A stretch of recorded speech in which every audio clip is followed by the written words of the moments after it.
Hello everyone, welcome back to Shivi study shift. हम पढ़ रहे हैं मेडिवल इंडियन हिस्ट्री, जिसे लिखा है सतीश चंद्रा जी ने। इसमें हमारा चैप्टर नंबर 7 चल रहा है और चैप्टर नंबर 7 का ये पार्ट 5 होने वाला है, क्योंकि हम हर एक टॉपिक को अलग अलग डिस्कस कर रहे हैं। इससे पहले मैं आपको जो मोहम्मद बिन तुगलक है उसके बारे में पढ़ा चुकी हूँ। आज हम पढ़ने वाले हैं फिरोज शाह तुगलक के बारे में। ठीक है, इस बुक को लिखा है सतीश चंद्रा जी ने। बुक बहुत ही इंपॉर्टेंट है, आप चाहे किसी भी एग्जाम के लिए प्रिपेयर कर रहे हैं, हिस्ट्री की एक बहुत ही बेसिक नॉलेज आपको इस बुक में से देखने के लिए और समझने के लिए मिलेगी। ओके, आप चाहे तो मेरे टेलीग्राम ग्रुप से भी जुड़ सकते हैं, वहाँ पर आपको सभी नोटिफिकेशन बिल्कुल टाइम पर मिलेंगे। आज जो हमारा टॉपिक है वो फिरोज शाह तुगलक के बारे में होने वाला है कि किस तरह से जो मोहम्मद बिन तुगलक की डेथ के बाद अब जो फिरोज शाह तुगलक के पास जब पावर आएगी तो वो उसको किस तरह से एडमिनिस्ट्रेट करेगा। ओके, तो चलिए स्टार्ट करते हैं अपने लेक्चर को। ठीक है, तो ये हमारा चैप्टर नंबर 7 का एग्रेरियन रिफॉर्म्स एंड नोबिलिटी। तो ये जो हमारा टॉपिक है ये मोहम्मद बिन तुगलक के टाइम का छोटा सा टॉपिक है, इसको कवर करके फिर जल्दी पहुंचेंगे हम फिरोज शाह के टाइम पर। ओके, तो चलिए पढ़ते हैं। तो मोहम्मद बिन तुगलक ने एग्रीकल्चर को इंप्रूव करने के लिए भी बहुत सारे स्टेप्स लिए थे, जैसे ये कल हमने देखा था। ठीक है, टोकन करेंसी, अपनी कैपिटल चेंज कर दी, तो वैसे इसने एग्रीकल्चर पर भी ध्यान दिया। Most of these were tried in a Doab region. Mohammad bin Tughlaq did not believe in Alauddin Khilji policy of trying to reduce the khuts and the muqaddam. ठीक है, मोहम्मद बिन तुगलक ने बहुत सारे जो दुआब रीजन थे वहाँ पर चेंजेस करने की कोशिश करी पॉलिसीज़ वगैरह में, लेकिन वो अलाउद्दीन खिलजी की जो पॉलिसी थी, ठीक है, कि उसने वहाँ पर बहुत ज़्यादा जो रिड्यूस कर दिया था, जो खुर्स और जो मुकद्दम्स हैं, ठीक है ना, हेडमैन थे जो विलेजेस वगैरह में, उसको कम कर दिया था। तो उसमें मोहम्मद बिन तुगलक बिलीव नहीं करता था, इसने अपने खुद की कुछ नई पॉलिसीज़ बनाई। But he did want an adequate share of the land revenue for the state. ठीक है, and the measure he advocated had a long-term impact, but they failed disastrously during his reign. तो जैसे कि इसका हर बार का experiment था कि ये बनाता तो था, लेकिन वो चलता कितना था, ठीक है, बल्कि उससे इसे कुछ ना कुछ और चीज़ें बेकार में ही फेस करनी पड़ती थी। तो यहाँ पर भी वही हुआ। It is difficult to say whether the measures failed because of bad planning or faulty implementation by officials who lacked experience.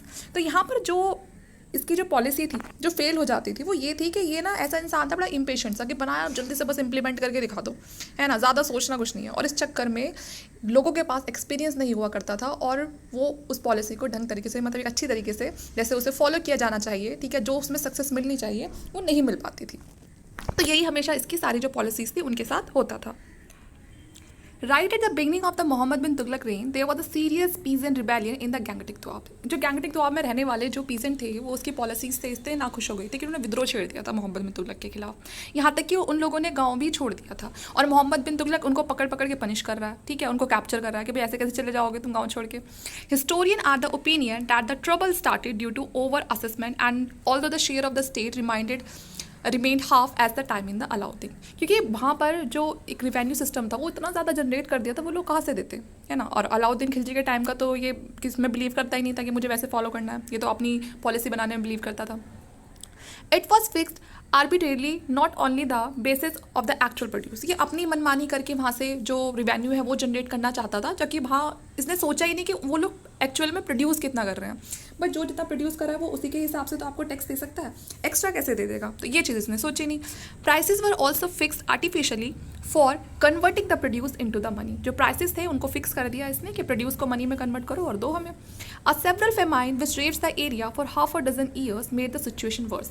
लेकिन कभी कभी होता क्या था उस पुराने टाइम में कि अकाल पड़ जाता था, कोई फेमाइन आ गया, उस वजह से प्रोड्यूस नहीं हुआ, तो किसान बेचारे खुद उनके खाने के बिल्कुल गुजारे नहीं हो पा रहे, वो आपको कहाँ से टैक्स देंगे। तो उस चीज़ की से कोई परवाह नहीं थी। Efforts at relief by giving advance for the cattle and seeds for digging well came too late. ठीक है, तो इस तरह की जो सुविधाएं थी वो बहुत देर में आती हैं। So many people died at Delhi in the air become pestilential and the Sultan left Delhi and for 2.5 years lived in a camp called Swargadwari. ठीक है, तो यहाँ पर जब एक तरह की जो लोग हैं दिल्ली में कुछ इस तरह की सिचुएशन बन जाती है कि वहाँ की जो हवा है वो लोगों के लिए सही नहीं रहती, उस वजह से डेथ होने लगती है लोगों की, तो वहाँ से ये क्या करता है, खुद तो दिल्ली छोड़ के आ जाता है। ठीक है, 2-2.5 साल ये बाहर कैंप लगा के रहता है, ठीक है, दिल्ली से 100 माइल्स की दूरी पर रहता है, लेकिन वहाँ पर लोग तो छोड़ दिए मरने के लिए और अभी तक तुम उनसे टैक्स ले रहे थे। After returning to Delhi, Mohammed bin Tughlaq launched a scheme to extend and improve cultivation in the Doab. अब 2-2.5 साल बाद ये वापस जब दिल्ली आता है तो ये कल्टीवेशन को इम्प्रूव करने के लिए दोआब वाले रीजन में कुछ स्कीम्स वगैरह लॉन्च करता है। ठीक है, एक सेपरेट डिपार्टमेंट भी बनाता है जिसका नाम होता है दीवाने अमीर कोही। ठीक है, ये एग्रीकल्चर के लिए डिपार्टमेंट होता है, दीवाने अमीर कोही। ठीक है, the area which was divided into development blocks headed by an official whose job was to extend cultivation by giving loan to the cultivators. ठीक है, यहाँ पर मेन काम क्या था इस डिपार्टमेंट का कि यहाँ पर उन्हें उसमें कुछ ऑफिसर्स जो थे उनको अपॉइंट कर दिया था, और उन ऑफिसर्स का काम ये था कि वो उन कल्टिवेटर्स को लोन दे जो कल्टिवेटर्स के पास पैसे नहीं है अपना एग्रीकल्चर, ठीक है ना, कल्टिवेशन करने के लिए। तो उनको आप लोन दो, उनको बढ़ावा दो कि वो अच्छी से अच्छी जो सुपीरियर क्रॉप्स है उनको उगा सके। ठीक है, जैसे बार्ले हो गया, शुगर केन हो गया। ठीक है, in place of wheat, grapes, date in place of sugar cane etcetera. ठीक है, the scheme failed largely because man chosen for the purpose prove to be inexperienced and dishonest. यहाँ पर फिर वही गलती हुई, लोगों के पास एक्सपीरियंस नहीं था, कुछ लोग धोखेबाज निकले, कुछ लोगों ने उस पैसे का गलत इस्तेमाल कर लिया, अपने खुद के यूज़ के लिए कर लिया, सही जगह तो लगाया ही नहीं। तो ये चीज़ें चलती रही। The large some of money advance for the project could not be recovered. तो एक जो बहुत बड़ा जो पैसा, ठीक है, एक बड़ी जो अमाउंट इस प्रोजेक्ट में लगाई गई थी कि इस प्रोजेक्ट को सक्सेसफुल बनाने के लिए, वो पूरी तरह से वेस्ट हो गया। Fortunately for all concern Mohammad Tughlaq had died in the meantime and Firoz wrote off the loan. ठीक है, और इसी बीच मोहम्मद बिन तुगलक की डेथ हो जाती है और वो सारा बोझा किस पे डल गया, फिरोज पे डल गया। But the policy advocated by Mohammad Tughlaq for extending and improving cultivation was not lost. ठीक है, तो अब हर चीज़ जो मोहम्मद बिन तुगलक करके गया उसके नुकसान ही नहीं थे, कुछ फ़ायदे भी देखे गए। ठीक है, it was taken up by Firoz and even more vigorously later on by the Akbar. यहाँ पर मोहम्मद बिन तुगलक जो पॉलिसी लेकर आया था वो पॉलिसीज़ तो अच्छी थी, लेकिन कमी किस बात की थी कि वो लोग एक्सपीरियंस नहीं थे, थोड़ा पेशेंसली वो लोग काम नहीं करते थे। तो यहाँ वो गलती जब मोहम्मद बिन तुगलक की डेथ के बाद उसका कज़न आया फिरोज शाह तुगलक पावर में, तो उसने ये गलती नहीं करी। और आगे चल के जब अकबर का टाइम देखेंगे तो अकबर ने भी इन पॉलिसीज़ को काफ़ी हद तक अडॉप्ट किया, लेकिन उसने भी वो गलती रिपीट नहीं करी जो यहाँ पर मोहम्मद बिन तुगलक बार बार कर रहा है। ठीक है, तो इसलिए वहाँ पर वो सक्सेसफुल हो गई। Another problem which Mohammad Tughlaq had to face was the problem of the nobility. Mohammad bin Tughlaq के सामने एक और जो प्रॉब्लम थी वो थी नोबिलिटी की प्रॉब्लम। ठीक है, जो उसके मिनिस्टर्स वगैरह थे। जैसे ही डाउनफॉल होता है चालगानी का, ठीक है, Chalgani Turks and the rise of the Khalji, the nobility was drawn from the Muslim belonging to different races and including Indian converts. हमने क्या पढ़ा था अभी खिलजी के टाइम से पहले ज़्यादातर जो खिलजी के टाइम से पहले वाला टाइम था उसमें जो मेनली जो नोबल्स होते थे वो मुस्लिम ही होते थे, जो टर्क्स मुस्लिम है ना वही होते थे, वो लोग अपने ही लोगों को रखते थे। लेकिन जब अलाउद्दीन खिलजी का टाइम आया तो, और ये खासकर जो मोहम्मद बिन तुगलक का टाइम भी था, इन्होंने हमेशा उन लोगों को रखा जो लोग वाकई में ही काबिल थे। ठीक है, इनको लगता था कि हाँ भाई ये इंसान मेरे लिए ऑनेस्ट हो सकता है या वाकई में ये इस पोजीशन को डिज़र्व करता है, तो उन्होंने उसको रखा। इन्होंने पॉलिटिक्स में जात धर्म को बिल्कुल अलग रखा। ठीक है ना, ये किसी की कास्ट पे जाके नहीं हम किसी को अपॉइंट करेंगे। अब ये चीज़ जो बाकी मुस्लिम वो थे नॉबल्स, उनको अच्छी नहीं लगती थी। Mohammad Tughlaq went a step further, he appointed people who did not belong to a noble families. Mohammad bin Tughlaq भी कुछ कम नहीं था। ठीक है, इसने भी क्या करा कि इसने ये नहीं देखा कि जो नॉबल फैमिलीज़ है ऐसा नहीं है कि हमेशा से वही रूल करती आ रही हैं, ठीक है, दादा परदादा उन्हीं के चलते आ रहे हैं तो वो भी ऐसी करेगा, नहीं। उसने ऐसे कोई खास पावर नोबल फैमिलीज़ को नहीं दी कि अगर आज तुम रूल कर रहे हो तो कल को तुम्हारा बेटा करेगा या उसका बेटा करेगा, या तुम्हें कुछ मैं अलग से पावर्स दे रहा हूँ कि भाई तुम मुस्लिम हो तो तुम रूल बना सकते हो, नहीं। Belong to a caste such as the barber, cooks, weavers, wine makers. यहाँ जितनी भी कास्ट के मैंने नाम लिए मोहम्मद बिन तुगलक ने इन सभी को पूरा राइट दिया कि भाई काबिल हो तो आओ ज्वाइन करो हमें। He even gave them important offices. ठीक है, सबको इंपॉर्टेंट ऑफिसेस प्रोवाइड करवाए इसने। Most of these were the descendant of the Muslim convert through a few Hindus were also included. इसमें बहुत सारे इसने जो हिंदू जो लोग थे उनको भी रखा। ठीक है, and there is no reason to believe that these people were uneducated और were inefficient in their job. इसमें से बहुत सारे लोग ऐसे भी थे जो एजुकेटेड नहीं थे, ठीक है, अनएक्सपीरियंस्ड थे। But the office holder of the earlier period who were the descendant of old noble families deeply resented. देखो अब यहाँ हुआ क्या, जो मोहम्मद बिन तुगलक के पास अब जो ये नए नए लोग जो अपॉइंट कर रहा था, ठीक है, तो वो इतने ज़्यादा एक्सपीरियंस या इसमें बहुत एक होता है ना कि पहले से वही ट्रेनिंग मिलना। अभी जो पहले जो नॉबल्स फैमिली थी, जब आप किसी एक अच्छी फैमिली से बिलोंग करते हो तो भले ही अगर मान के चलिए कि उस फैमिली में कोई पढ़ा लिखा भी नहीं है, लेकिन वो उसका जो बिहेवियर होता है, ठीक है, जो उसका बात करने का तरीका, जो उसका पहनने का तरीका, वो अपने आप ही ना उस परिवार में रह के वो सीख जाता है। अब वो भले पढ़ा लिखा भी ना हो, लेकिन उसकी बात करने से आप पता नहीं लगा सकते कि वही मतलब ये वही लोग हैं जो पढ़े लिखे नहीं है ना, होता है ना ये चीज़। और यहाँ और एक दूसरी फैमिली है, उसमें से कोई एक इकलौता इंसान ही है, वो शुरू से अपनी उसी गरीब फैमिली में रहा है, ठीक है, और किसी गांव से बिलोंग करता है। गांव वाले यहाँ पर बुरा नहीं मानेंगे, मैं सिर्फ एक एग्जांपल के तौर पे बता रही हूँ, ठीक है। वो किसी ऐसी जगह से आया है कि जहाँ पर लोग बहुत ज़्यादा खुले हुए नहीं हैं, तो वहाँ वो उस चीज़ में अच्छे से जम चुका होता है। फिर वो काफ़ी टाइम बाद जब वहाँ से बाहर निकलता है, वो काबिल भी होता है इंसान, ऐसी बात नहीं है, तो कहीं ना कहीं उसके तौर तरीके में वो चीज़ें झलकती है।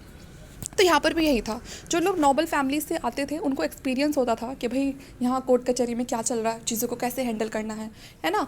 तो उनको आपको अलग से कोई ट्रेनिंग देने की या सीखने की ज़रूरत नहीं होती थी, वो अपने परिवार में रह के सीख जाते थे। लेकिन अभी जो ये बाहर से इनको न्यूली जो अपॉइंट हो रहे हैं, ये कहीं ना कहीं इनको इतना एक्सपीरियंस नहीं था, क्योंकि परिवार में से दूर दूर तक कभी कोई नहीं रहा है ना नॉबल बन के, तो उनके लिए सब कुछ चीज़ें नहीं थी। हाँ, काबिल ज़रूर थे वो, लेकिन उनको टाइम लगता था चीज़ों को समझने में। तो यहाँ पर वही दिक्कत आ रही थी। The historian make this a main point in the denunciation of the Mohammad Tughlaq. Mohammad Tughlaq also welcome foreigners to the nobility. Mohammad bin Tughlaq सिर्फ भारत में रहने वाले लोगों को ही नॉबल नहीं बना रहा था, बल्कि जो फॉरनर्स थे वो उनको भी पूरा वेलकम करता था कि आओ हमारे कोर्ट में और एज अ नॉबल आप यहाँ पर रह सकते हो। Thus, a nobility of Muhammad Tughlaq consisted of many divergent sections. No sense of cohesion could develop among them, nor any sense of loyalty toward the Sultan. On the other hand, vast extent of the empire provided favorable opportunity for the rebellion. यहाँ पर देखिए मोहम्मद बिन तुगलक के लिए ऐसे तो नहीं कि सारे वफादार होंगे, कुछ बहुत सारे लोग डिसऑनेस्ट भी थे। अब यहाँ पर इतना बड़ा राज्य इसने पूरा का पूरा कब्जा कर रखा था साउथ इंडिया तक, तो यहाँ बहुत सारे जो लोग थे वो ऐसे थे कि जो रिबेलियन करना शुरू कर दिया करते थे। कुछ को ये वो थी कि भाई ये दूसरे लोग क्यों लेकर आ रहा है यहाँ कोर्ट में, है ना। तो जैसे ही मोहम्मद बिन तुगलक थोड़ा सा इधर उधर हुआ, कहीं भी गया, है ना, पीछे से अटैक कर दिया, ठीक है, कब्जा जमाने की कोशिश करी। तो इस तरह के रिबेलियन मोहम्मद बिन तुगलक के टाइम पे देखे जाते हैं। अपने आप को इंडिपेंडेंट करने के लिए रूलर्स कर दिया करते थे ये सब चीज़ें। The hot and hasty temperament of the Mohammad bin Tughlaq has his tendency to give extreme punishment. और मोहम्मद बिन तुगलक भी कम नहीं था कि अच्छा मुझसे वफादारी नहीं निभा रहे हो, तो ये उन लोगों को बहुत ही हार्श पनिशमेंट दिया करता था, ठीक है, काफ़ी क्रुएलिटी से उनके साथ। ये अपने मतलब बहुत ज़्यादा उनको आप मान सकते हो कि वो पनिशमेंट ऐसा था कि जो बाकी जो लोग थे उनको ये लगता था कि कल को अगर हमसे कोई गलती होगी तो हमको भी नहीं छोड़ेगा, है ना। तो इस तरह की चीज़ें होती थी। The reign of the Mohammad bin Tughlaq while marking the zenith of the Delhi Sultanate and also saw the beginning of the process of the disintegration. यहाँ पर अगर हम बात करें तो इस टाइम पे दिल्ली सल्तनत के टाइम पे मोहम्मद बिन तुगलक अपने बिल्कुल जनीत पे था। हम ये बोलेंगे कि अपने बिल्कुल ऐसा मान लीजिए कि इसने सब कुछ ही कॉन्क्वायर कर लिया था, इंडिया में ज़्यादातर पार्ट कॉन्क्वायर कर लिया था, कुछ छोड़ना नहीं चाहता था ये। तो अपनी पावर को इसने दिल्ली सल्तनत में इस टाइम पर बहुत ही एकदम सुप्रीम कर लिया था।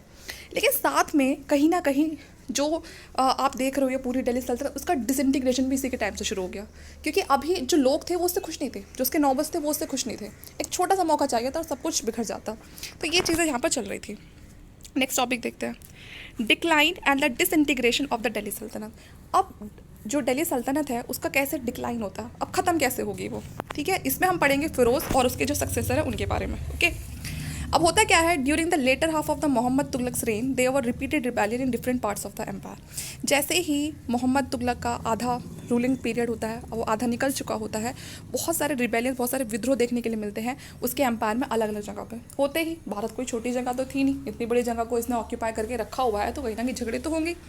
Rebellion by ambitious noble, particularly in the outlying area, were not a new feature. In most cases, Sultan had been able to suppress them with the help of central army and a band of loyal nobles. ठीक है। अब यहाँ पर जो rebellion हुए, rebellion को करने वाला कौन था, जो एम्बिशियस नॉबल्स होते थे, ठीक है। एम्बिशियस नॉवल जो आगे ही चाहते थे कि उनकी पावर्स बढ़े, तो वो लोग जैसे ही ये मोहम्मद बिन तुगलक एक रिबेलियन को दबाने के लिए गया कहीं, तो ठीक है उसके पीछे तुरंत ही वहाँ पर अपने आप को इंडिपेंडेंट कर दिया। मोहम्मद बिन तुगलक की जो एक हम कहेंगे एक आदत थी, वो ये थी कि जैसे बाकी रूलर्स होते हैं, जब कहीं विद्रोह होता है तो वो अपने लॉयल जो उसके लॉयल आर्मी मैन होते हैं वो उनको वहाँ पर भेज देता है कि जाओ वहाँ पर कुछ भी विद्रोह वगैरह रहा उसको जाके दबा के आओ, ठीक है। लेकिन मोहम्मद बिन तुगलक में क्या था, ये खुद भागता था, ठीक है, अपने कुछ खास लोग लिए और चल दिया अटैक करने के लिए, तो इससे थोड़ी इसको दिक्कत आ जाती थी। The rebellion took place one after another in different parts of the empire, ठीक है। तो इसके टाइम पे कहाँ कहाँ होते हैं ये जो अटैक्स होते हैं, ठीक है, एक के बाद एक कहाँ होते चले गए, जैसे कि बंगाल में हुआ, ठीक है, तमिलनाडु में हुआ, कर्नाटका में हुआ, वेस्ट बंगाल में हुआ, अवध, गुजरात और सिंध। यहाँ पर सभी जगह इसके टाइम पे जो विद्रोह हैं वो छिड़ गए थे। Mohammad Tughlaq did not trust anyone, at least not sufficiently. खुद क्यों भागता था हर जगह ये वॉर करने के लिए, क्योंकि इसको किसी पर भी भरोसा नहीं था, ठीक है। ये जितना खुद पर भरोसा करता था इतना इसे किसी पर भरोसा नहीं था कि वाकई में वहाँ जाके वो उस फाइट को रोकेगा, कभी पता चले मेरे खिलाफ साजिश कर लिए वहाँ पर मिलकर दुश्मन से। He dashed from one part of the country to the other to suppress the rebellious and wore out his army. तो ये एक जगह से दूसरी जगह खुद ही भागता रहता था अपने दुश्मनों को ख़त्म करने के लिए। जो रिबेलियंस होते हैं साउथ इंडिया में वो सबसे ज़्यादा सीरियस थे, ठीक है ना। बाकी सब जगह तो फिर भी एक होता है, लेकिन साउथ इंडिया इसके लिए बहुत इंपॉर्टेंट था, क्योंकि पहले साउथ इंडिया में ये गवर्नर रह चुका था, इसका एक खास जुड़ाव था वहाँ से। इसको अगर ज़रा सा भी पता चल जाता कि साउथ इंडिया इसके हाथों से निकल रहा है तो ये पागल हो जाता था कि भाई ऐसे कैसे निकल जाएगा, मोस्ट फेवरेट इसका इसके लिए थी वो।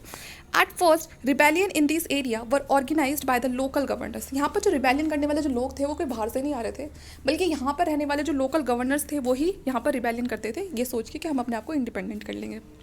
अब यहाँ साउथ इंडिया में जब यहाँ के जो गवर्नर थे उन्होंने यहाँ पर विद्रोह शुरू कर दिया। जैसे ही पता चला मोहम्मद बिन तुगलक को, वो गया जल्दी जल्दी south India. And after some time plague broke out in the army, ठीक है। और वहाँ जाके पहले देखिए कोई बहुत ज़्यादा कोई मेडिकल फैसिलिटीज़ बहुत तगड़ी तो थी नहीं, सब जड़ी बूटियों वाला काम चलता था। तो वहाँ जाके इसकी आर्मी में बीमारी फैल गई, प्लग की बीमारी फैल गई, ठीक है। We are told that 2/3 of the army perished in this plague, ठीक है। इसकी जो टू थर्ड जो उसकी आर्मी थी वो पूरी की पूरी जो प्लग है, ठीक है, उसके कांटेक्ट में आ गई, तो वो उससे सफ़र करने लगी। This was a blow from which the Mohammad Tughlaq could not ever recover, ठीक है। अब इसका एक बहुत ही बुरा असर पड़ा मोहम्मद तुगलक की आर्मी में, ठीक है। Soon after the return of the sultan from South India there was another rebellion there led by 2 brothers Harihar and the Bukka. अब वहाँ पर ये थोड़ा बहुत सब चीज़ें ठीक करके आया, जैसे ही वापस आया फिर पता चला कि वहाँ पर एक और रिबेलियन स्टार्ट हो गया। और वो रिबेलियन किसने स्टार्ट करा? 2 भाई थे, हरिहर और बुक्का। ये हरिहर और बुक्का कौन है? ये वही हैं जिन्होंने विजयनगर जो एम्पायर है उसको इस्टेब्लिश किया। This setup of principality which gradually expanded, there was the Vijayanagar Empire which soon embarrassed the entire south, ठीक है। ये वही विजयनगर एम्पायर है जो आगे चल के बहुत ही फेमस होने वाला है साउथ में। Further north in the Deccan, some foreigner nobles set up a principality near Daulatabad which expanded into the Bahmani empire. उधर दूसरी तरफ देखें तो जहाँ पर दौलताबाद था, दौलताबाद से थोड़ी ही दूरी पे एक और नया किंगडम वहाँ पर इस्टेब्लिश हो गया जिसका नाम था बहामनी किंगडम, है ना। आपने दोनों ही किंगडम के नाम सुनोगे, विजयनगर और बहामनी किंगडम, ठीक है। We shall trace the achievement of these 2 remarkable empires in a subsequent chapter and Bengal also become independent. उधर जो बंगाल है वो भी अपने आप को इंडिपेंडेंट करा। तो आप देख रहे हो मोहम्मद बिन तुगलक के अब जो ये समय आखिरी वाला आ रहा है, यहाँ पर जो चीज़ें हैं वो उसके हाथों से निकल रही हैं, okay. With a great effort, Muhammad Tughlaq was able to quell the rebellion in Awadh, Gujarat, Sindh. अब मोहम्मद बिन तुगलक ने बड़े ही एफर्ट्स करके अवध, गुजरात और सिंध को तो जीत लिया था।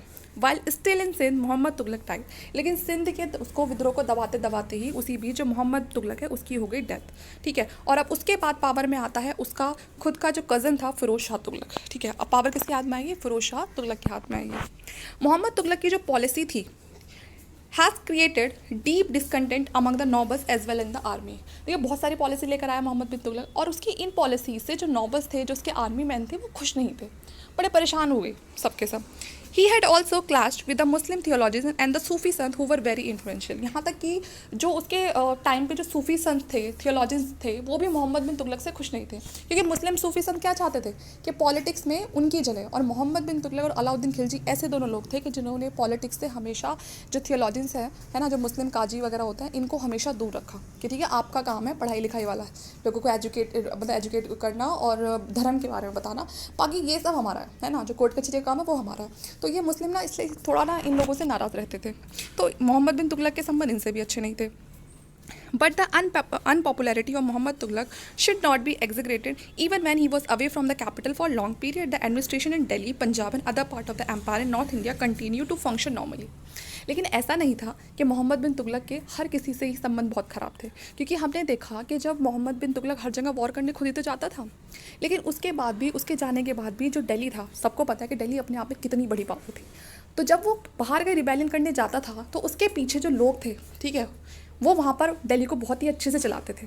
चाहते तो वो कब्ज़ा कर लेते, है ना, मोहम्मद बिन तुगलक के मारने की कोई साजिश कर लेते, लेकिन ऐसा, इससे ये चीज़ तो क्लियर होती है अगर कुछ लोग उसके बहुत बुरे थे, ठीक है, तो बहुत से उसके लिए बहुत ज़्यादा ऑनेस्ट भी थे, जो उसकी गैर हाजिरी में भी दिल्ली को बहुत अच्छे से संभालते थे। After his accession, Feroz Tughlaq was faced with the problem of preventing the immediate breakup of the Delhi Sultanate, and he adopted a policy of trying to appease the nobles, army and the theologians. अब यहाँ पर यही जो काम मोहम्मद बिन तुगलक करके गया कि सबको नाराज़ कर रखा था उसने, फिरोज शाह ने सोचा कि भाई अगर मुझे दिल्ली पे लंबा रूल करना है तो मुझे इन सब से बना के रखनी पड़ेगी। सबसे पहले नॉबल्स, आर्मी मैन, ठीक है ना, और ये मुस्लिम सूफी संत है, इन सब से मुझे बना के रखनी पड़ेगी, ठीक है, मैं वो गलती नहीं करूँगा। ये वही करता है, ये ऐसी पॉलिसीज़ लेकर आता है जो नॉबल्स को, ठीक है, आर्मी मैन को, थियोलॉजियंस को, ठीक है वो खुश कर दें। उनको भी फिरोज शाह तुगलक ने कुछ पावर्स दे दी कि ठीक है भाई कुछ अथॉरिटी दे देते हैं आपको। अब वो लोग खुश हो गए, नॉबल्स खुश रहने लगे इससे, सूफी संत भी खुश रहने लगे। किससे? फिरोज शाह तुगलक से। ठीक है, गुस्सा किससे थे? मोहम्मद बिन तुगलक से। Therefore made no attempt to reassert his authority over South India and Deccan। Firoz Shah ने सोचा कि भाई मैं तो जितना एरिया मुझे मिल रहा है खुशी खुशी उतने में रूल करूँगा, ज़्यादा साउथ इंडिया डेक्कन वाले एरिया में नहीं जाऊँगा, क्योंकि वहाँ जाता है फिर भी कुछ हाथ नहीं लगता, कुछ टाइम वो एरिया अपने पास रहता है, फिर कोई दोबारा रिकवर कर लेता है। फिरोज शाह ने सोचा मैं करूँगा शांति से रूल। ठीक है, वही हुआ। ये साउथ इंडिया और डेक्कन को दोबारा से रिकवर करने की कोशिश नहीं करता है। ठीक है, 2 कैंपेन चलाता है बंगाल में, वो भी अनसक्सेसफुल हो जाता है। उसके बाद फिर ये ज़्यादा वहाँ भी नहीं करता है। ठीक है, बंगाल भी हाथ से चला गया। Even then sultanate continue to be as large at it was during the early year of the reign of Alauddin Khilji. देखिए साउथ इंडिया हाथ से चला गया, डेक्कन हाथ से चला गया, बंगाल हाथ से चला गया, लेकिन फिरोज शाह तुगलक के पास अभी भी इतना एम्पायर था कि अगर आप उसे कंपेयर करते हैं अलाउद्दीन खिलजी के एम्पायर से तो अभी भी उसी के बराबर का था। ठीक है, वो तो ये था कि मोहम्मद बिन तुगलक ने कुछ ज़्यादा ही बढ़ा लिया था, और फिरोज शाह तुगलक के हाथ से अगर ये 3 स्टेट चली भी गई हैं तो वो इतना छोटा नहीं हुआ था कि अब हम ये बोल दें कि फिरोज शाह के पास तो कुछ रहा ही नहीं। ठीक है, आगे देखते हैं अब। Firoz led a campaign against the ruler of Jajnagar, Odisha, and he desecrated the temple there and gathered a rich plunder, but made no attempt to annex Odisha। अब फिरोज शाह तुगलक को पैसे वैसे तो चाहिए थे भाई। अब पैसे चलने के लिए इसने देखा कि भाई कहाँ पे जाके अटैक करूँ। इसने लेके चला अपने कैंपेन को कहाँ? जजनगर। ठीक है, ये उड़ीसा में एक एरिया है, वहाँ पर लेकर चला कि यहाँ से मैं कैंपेन चलाऊँगा, और यहाँ पहुँच के इसने टेम्पल्स को डिस्ट्रॉय किया। यहाँ से बहुत बड़े इसने लूटपाट करी तो उसको अच्छी खासी मनी मिल गई, वेल्थ मिल गई, लेकिन इसने उड़ीसा को कभी भी एनेक्स करने की कोशिश नहीं करी। ओके, वापस आ गया ये। He also lead a campaign against Kangra in the Punjab hills. उसके बाद फिर दूसरा कैंपेन इसने चलाया पंजाब में कांगड़ा हिल्स के पास। ठीक है, his longest campaign were to deal with the rebellion in Gujarat and Thatta. जो उसका सबसे लंबा जो एक रिबेलियन चला वो चला इसका गुजरात और थाटा के साथ। Although the rebellion were crushed and the army suffered great hardship due to losing its way in the Rann of Kutch. लेकिन अभी तक जो जजनगर में हुआ, जो कांगड़ा हिल्स में हुआ, वहाँ पर तो फिरोज शाह तुगलक जीत गया था, लेकिन यहाँ पर गुजरात और थाटा में उसने अपने मतलब हम कह सकते हैं मुँह की खाने वाली बात हो गई। ठीक है, यहाँ पर रन ऑफ कच्छ में उसकी आर्मी को बहुत ही बुरी तरह से हरा दिया। Firoz was by no means a distinguished military leader, but his reign was a period of peace and of quiet development। अब हम बात करें फिरोज शाह के टाइम की। देखिए फिरोज शाह का टाइम ऐसा था कि जो मैंने आपको रिबेलियन बताया ना, यही कुछ रिबेलियन होता है, वरना वो अपनी ज़्यादातर जो उसका रूलिंग टाइम था वो बहुत ही उसने शांति से करा। उसने ज़्यादा किसी से जो लड़ाई झगड़े थे वो मोल नहीं लिए थे। Okay, he decreed that whatever noble died his son should be allowed to succeed to his position. Nobles को खुश करने के लिए उसने क्या कहा कि अगर किसी नॉबल की डेथ हो जाती है तो उसके बाद उस नॉबल की जगह उसका बेटा आ सकता है। ठीक है, अगर उसका बेटा नहीं है तो उसका सन इन लॉ आ सकता है, सन इन लॉ भी नहीं है तो उसका स्लेव आ सकता है। नॉबल्स हो गए खुश, है ना। उनको तो ये मान लो आज के ज़माने वाली गवर्नमेंट जॉब मिल गई कि भाई मैं नहीं तो फिर मेरा बेटा कर लेगा। ठीक है, he decreed that whatever a noble died the son should allow to succeed his position। ठीक है, including his Ekta if he had no son। ठीक है, और साथ में उसको भी एकता सैलरी के नाम पे क्या मिलता था। अभी अलाउद्दीन सैलरी सबको कैश में देता था, लेकिन यहाँ पर जो फिरोज शाह था इसने सैलरी किस फॉर्म में दी? एकता की फॉर्म में। एकता अब तो हमने बहुत बार पढ़ लिया, तो आपको ये चीज़ याद हो जानी चाहिए कि एकता एक बहुत बड़ा सा पार्ट ऑफ लैंड होता है, और वहाँ से जो भी रिवेन्यू आएगा वो आपको अपनी सैलरी की फॉर्म में रख लोगे और कुछ % आप उसको स्टेट को दे दोगे। ठीक है, Firoz abolished the practice of torturing nobles and their officials if balance was found against them at the time of auditing the account of the एकता। देखिए जब एकता के टाइम पे एकता जो रिवेन्यू में अगर किसी के थोड़ी बहुत भी हेर फेर मिल जाती थी तो जो मोहम्मद बिन तुगलक था वो बहुत ही हार्श पनिशमेंट उनको दिया करता था। लेकिन अब जो फिरोज शाह तुगलक था इसने ऐसे हार्श पनिशमेंट को चूज़ नहीं किया। ठीक है, वो सबको साथ बहुत ही अच्छे से पेश आता था, वो किसी को ज़्यादा पनिशमेंट वगैरह नहीं देता था। ठीक है, तो इससे भी नॉबल्स खुश हो गए, है ना। अब तो भाई फिरोज शाह ही है हर जगह, सब हर कोई खुश है उससे। These steps pleased the nobles and was a major factor for the absence of the rebellion. अब जब ये किसी को कुछ कह ही नहीं रहा है तो कोई पागल कोई ना है ना जो बिना मतलब में इसके खिलाफ जाएगा। तो वही हुआ, इसलिए इसके टाइम पे कोई ज़्यादा लड़ाई झगड़े नहीं हुए। बस आप एक देख सकते हो ये गुजरात और थाटा में है ना, जहाँ कुछ ज़्यादा ही इसकी बेइज्जती हो गई। However in the long run the policy of making offices and iqta hereditary was bound to be harmful. देखिए जब तक इसका रूल रहा तब तक तो जो ये हेरिडेटरी करता चला था चीज़ों को, है ना, नॉबल्स के बाद उसका बेटा, ठीक है, एकता भी उनको मिल जाएगी, तो जब तक तो सही रहा। लेकिन आगे अगर हम इसके लॉन्ग टर्म इफेक्ट देखें तो इस चीज़ के लॉन्ग टर्म इफेक्ट हमें ज़्यादा सही देखने के लिए नहीं मिलेंगे। आगे चल के हालात ख़राब होंगे इन्हीं की वजह से। ठीक है, कहाँ पढ़ते हम? सेकेंड लाइन मिस हो गई। It reduce the chance of competent man being recruited into the service outside a small circle. यहाँ पर अब वही चलता आ रहा है कि भाई नोबल के बाद उसका बेटा, फिर उसका बेटा, तो बाहर के लोगों के लिए दरवाजे बंद हो गए बिल्कुल भी, है ना। बाहर से तो लोग आ ही नहीं पाएंगे, एक छोटा सा स्मॉल सा सर्कल बन के रह गया कि भाई इन्हीं में से लोग आएंगे बस, है ना। तो जो सुल्तान था वो डिपेंड होगा किस पे, नैरो ऑलिगार्की, ठीक है, कि मतलब जो लोग वहाँ पर हैं उसी के अपने खुद के नॉबल, अब उन्हीं में से कोई चूज़ करना है काबिल है या नहीं है, आएंगे तो भाई। Firoz extended the principle of hereditary to the army as well. Firoz ने जो हेरिडेटरी जो ये चीज़ बना रखी थी नॉबल्स के लिए, इसने सेम कर दी आर्मी वालों के लिए, कि अगर आर्मी में कोई है, ठीक है, और अगर वो नहीं करना चाहता जॉब या उसको कुछ हो जाता है, तो इन दैट केस उसका बेटा, ठीक है, उसका दामाद, वो आके आर्मी को ज्वाइन कर सकता है, ठीक है। इसने आर्मी के लिए भी ये कर दिया, प्रिंसिपल ऑफ हेरिडेटरी को इसने चूज़ कर लिया। Old soldiers were allowed to rest in peace and to send in their place, and their son or son-in-law, if they were not available, they are slaves, है ना। यहाँ पर भी वही हुआ कि भाई कोई बहुत बुजुर्ग हो जाता है, उसके बस की नहीं रहा है काम करना, तो उसकी जगह उसका बेटा, उसका दामाद है, उसका स्लेव आ सकता है। जो सोल्जर्स थे उनको जो सैलरी थी वो कैश में नहीं दी जाती थी, ठीक है, बल्कि उनको क्या दिया जाता था कि भाई एकता दे दिया, ठीक है, लैंड दे दी, उस लैंड से जो भी रिवेन्यू जनरेट हो रहा है वो आप यूज़ करो। अब यहाँ पर ये सोचो, जो अलाउद्दीन खिलजी था वो कैश में सैलरी दे रहा था, कैश में देने का और यहाँ पर लैंड में देने का दोनों में क्या एक नुकसान देखने के लिए मिला कि भाई जिसको सैलरी कैश में मिल रही है वो तो सीधा उस सैलरी को लेके अपने घर दे सकता है और आराम से खर्च कर सकता है।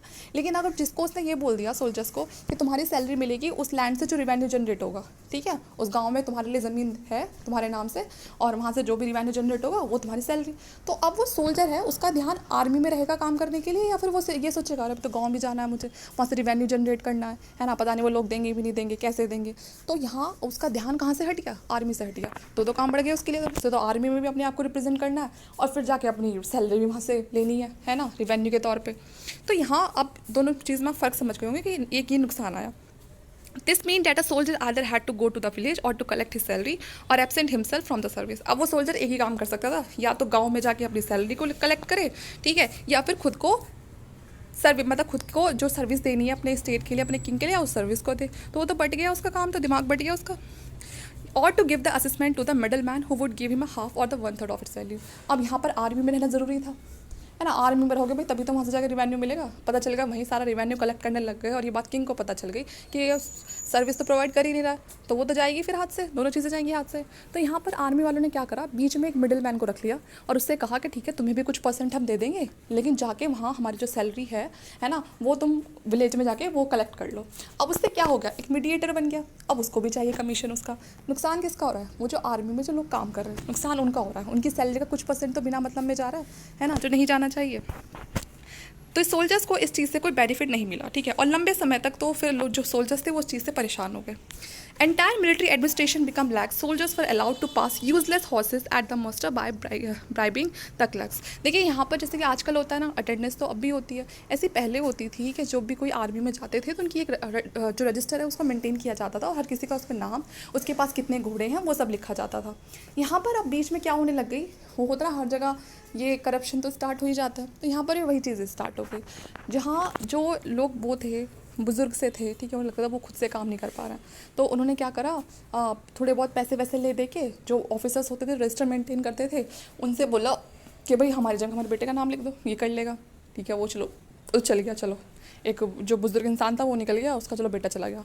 ऊपर से ये जो फिरोज शाह तुगलक की जो आर्मी थी या जिसकी भी आर्मी होती थी, पहले तो ये था ना हॉर्सेस की बड़ी वैल्यू होती थी, जिनके पास अच्छे हॉर्सेस है तो वही सबसे उस तकड़ी उसकी आर्मी होती थी। अब यहाँ उन लोगों ने क्या शुरू करा, अच्छे हॉर्सेस को ना लेके ऐसे ही एवं कोई भी हॉर्स को उसको वहाँ पर आर्मी में फिट कर दिया करते थे और महंगे घोड़ों को अलग से बेच दिया करते थे, जिससे कि उनका फ़ायदा हो जाता था। तो ये काम होने लगा, तो इससे क्या हुआ, आर्मी तो वीक पड़ गई, क्योंकि यहाँ पर अब कुछ भी ऐसा नहीं था कि लोगों को डरने की ज़रूरत थी। उनको पता था, फिरोज शाह तुगलक को पता भी चल गया तो क्या ही होगा, है ना, ज़्यादा कोई तकड़ा पनिशमेंट तो वो देगा नहीं, और ऊपर से हमें पावर इतनी दे रखी है कि हम तो थोड़ा बहुत तो अपने मनमानी कर ही सकते हैं। तो यहाँ ये चीज़ें होने लगी। Firoz try to win over the theologians by proclaiming that he was a true Muslim king.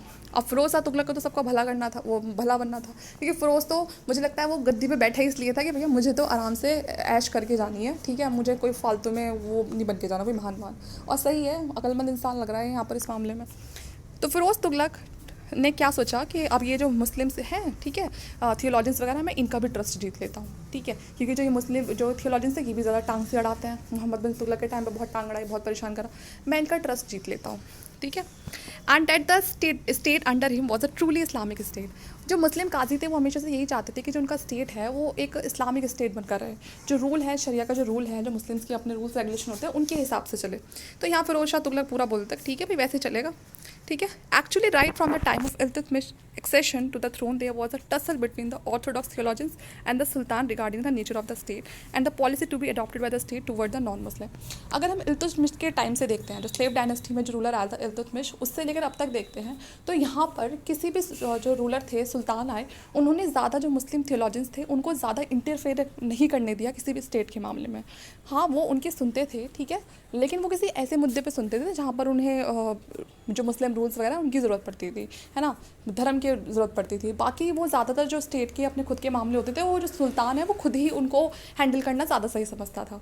तो ये चीज़ ना जो मुस्लिम रूलर्स थे, ठीक है, जो बिल्कुल ऑर्थोडॉक्स थे, उनको ये चीज़ पसंद नहीं थी, जो कट्टर मुस्लिम थे, है ना। तो ये एक दिक्कत आ रही थी, लेकिन फिरोज शाह के टाइम पर ये दिक्कत भी बिल्कुल सॉल्व हो गई।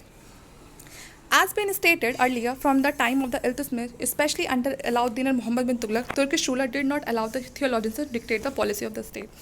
बाकी टाइम पे तो फिर भी थोड़ी बहुत सुन लिया जाती थी इनकी मुस्लिम थियोलॉजियंस की, लेकिन अलाउद्दीन खिलजी ने और मोहम्मद बिन तुगलक ने तो बिल्कुल भी नहीं सुनी इनकी। तो यहाँ पर तो इनके हालात बहुत ही ज़्यादा ख़राब हो गए थे। दे वेज जिहाद against the Hindu ruler whenever it was convenient for them to do so, and in order to keep the theologians satisfied, a number of them were appointed to high offices। The judiciary and the educational system of course remained in the hand of the theologians। अब फिरोज शाह तुगलक ने इनको खुश करने के लिए इनको क्या कर दिया, इनको अच्छी अच्छी पोस्ट दे दी, हाई पोस्ट दे दी, ठीक है। इनकी बहुत ज़्यादा सुनने लगा कि भाई इसमें क्या करना चाहिए, यहाँ कैसे करना चाहिए। थियोलॉजियंस खुश, उनके पास आ गई पावर जो वो चाहते थे, ठीक है। वो जैसा बोलते थे कि भाई यहाँ पर जो हिंदू रूलर की थोड़ी ज़्यादा चल रही है, इनको निकाल दो यहाँ से। फिरोज शाह तुगलक ने उन्हीं को निकाल दिया कि भाई ये ज़्यादा बोल रहे हैं यहाँ पर, ठीक है, इनको मार के रहो, तो उनको मार दिया। तो ये हालत हो गई हिंदुओं की यहाँ पर, ठीक है। और जो यहाँ पर मुस्लिम थियोलॉजियंस थे वो खुश हो गए। तो फिरोज शाह तुगलक को अब उनका भी डर नहीं रहा कि ये मुझे कुछ बोलेंगे।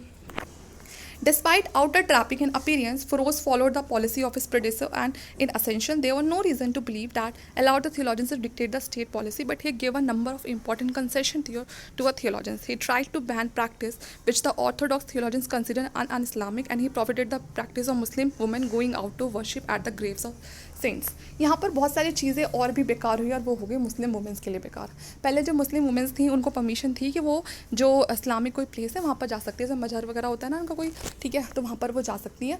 लेकिन अब जो ये थियोलॉजियंस थे इन्होंने क्या कहा कि नहीं, वहाँ पर जो वुमेंस हैं उनका जाना बैन करना चाहिए। फिरोज शाह तुगलक ने कहा ठीक है आपने कही और मैंने मान ली, ठीक है, वहाँ पर जो वुमेंस हैं उनका जाना बंद कर दिया, ठीक है। तो ये प्रैक्टिस भी बंद हो गई। ही persecuted a number of Muslim sects which were considered heretical by the theologians। It was during the time of Firoz Shah jizya became a separate tax. जजिया भी लगा दिया, ठीक है, कि जजिया को भी एक सेपरेट टैक्स कर दिया उन थियोलॉजियंस के कहने पे, ठीक है।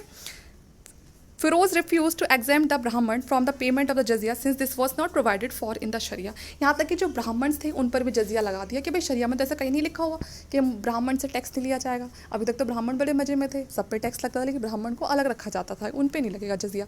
लेकिन अब फिरोज शाह तुगलक के टाइम पर जो ब्राह्मण थे उन पर भी जजिया लगाना शुरू कर दिया, ठीक है। Only women and children, the disabled and the indigent who had no means of livelihood were exempt from it। सिर्फ बच्चे, औरतें हैं और जो जिन लोगों को मतलब उनको कोई हैंडीकैप वगैरह है, सिर्फ उनको इस चीज़ से अलग रखा गया कि भाई जिनके पास कोई खाने कमाने वाला कोई हिसाब नहीं है तो ठीक है वो नहीं देंगे। Was he publicly burnt a Brahman for preaching to the people, including Muslim, on the ground that it was against the Sharia। यहाँ पर जो ब्राह्मण्स हैं उनको बड़ा प्रताड़ित किया गया, ठीक है। अगर वो कुछ प्रीच करने की कोशिश करते थे, कोई उपदेश वगैरह देने की कोशिश करते थे अपने हिंदू धर्म से रिलेटेड, या इनके खिलाफ जाने की कोशिश करते थे। On the same ground he even ordered that the beautiful wall painting in his place B erased. यहाँ तक कि जो ब्यूटीफुल वॉल पेंटिंग वगैरह थी पैलेस के आसपास जो बनी हुई थी उसको भी क्या कहा, इसको भी हटाओ, ठीक है। He patronised music and despite his orthodoxy was fond of wine, ठीक है। म्यूज़िक का बड़ा शौक था फिरोज शाह तुगलक को, ठीक है, और थोड़ा वाइन पीने का भी बड़ा शौक था, तो सबको झड़ल्ले से चल रहा था, इसका तो मजे ले रहा था ज़िंदगी के बिल्कुल। The narrow views of the Firoz Tughlaq were certainly harmful. At the same time Firoz Tughlaq was the first ruler who took steps to save Hindu religious work translated from Sanskrit into Persian so that there may be a better understanding of Hindu ideas and practices. लेकिन एक काम जो यहाँ पर अच्छा हुआ वो ये था कि इतना सब बुरा होने के बाद भी जो फिरोज तुगलक था वो पहला ऐसा रूलर था जिसने कुछ स्टेप्स लिए, जो हिंदू रिलीजन जो वर्क था, ठीक है, जो बुक्स वगैरह थी उनको ट्रांसलेट करवाया गया संस्कृत से पर्शियन में, ठीक है। तो ये चीज़ तो एक अच्छी हो गई कि भाई अभी तक जो बुक्स हमारे पास संस्कृत में थी जो सिर्फ हिंदू लोग ही पढ़ पा रहे थे, अब पर्शियन भी चाहते थे कि वो भी पढ़ के कुछ नॉलेज लें उनसे, ठीक है, कुछ जिससे कि एक बेटर अंडरस्टैंडिंग आ सके उन्हें भी हिंदूज आइडियाज़ की, उनकी प्रैक्टिसेस की। बहुत सारी जो बुक्स थी जो म्यूज़िक के ऊपर थी, मेडिसिन के ऊपर थी, मैथमेटिक्स के ऊपर थी, उन सबको ट्रांसलेट किया गया पर्शियन लैंग्वेज में, क्योंकि जो ये रूलर्स थे ये पर्शियन लैंग्वेज जानते थे। Firoz also took a number of humanitarian measures he ban inhuman punishment such as cutting of hands, feet, nose etcetera. एक चीज़ और दूसरी क्या अच्छी करी, जैसे मोहम्मद बिन तुगलक के टाइम पे तो बहुत हार्श पनिशमेंट मिलता था, वो हिंदुओं को भी मिलता था, मुस्लिम्स को भी मिलता था। लेकिन फिरोज शाह तुगलक के टाइम पे ये जो ऐसे खतरनाक जो, ठीक है, इंसानियत के खिलाफ जाके जो ये पनिशमेंट मिलते थे ये इसने बंद कर दिए थे। ये किसी के हाथ काट दिए, पैर काट दिए, नाक काट दी, ये चीज़ें नहीं हो रही थी, ठीक है। He set up a hospital for free treatment of the poor and ordered the kotwal to make list of unemployed person. इसने क्या कहा कि फ्री ट्रीटमेंट के लिए हॉस्पिटल बनवाए इसने, ठीक है, कोतवाल बनवाए, ठीक है भाई, कोई चोरी चकारी ना हो। और इसने कहा कि जिन लोगों के पास काम नहीं है उनकी एक लिस्ट बनाओ। जो गरीब लोग थे उनकी बेटियों की शादी करवाई।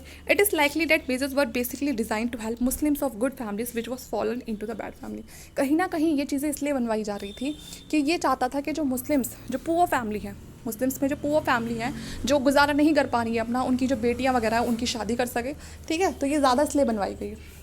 मुस्लिम of good families who had fallen into bad times, कि भाई जो बड़े बुरे वक्त से गुजर रहे हैं उनकी मदद की जा सके।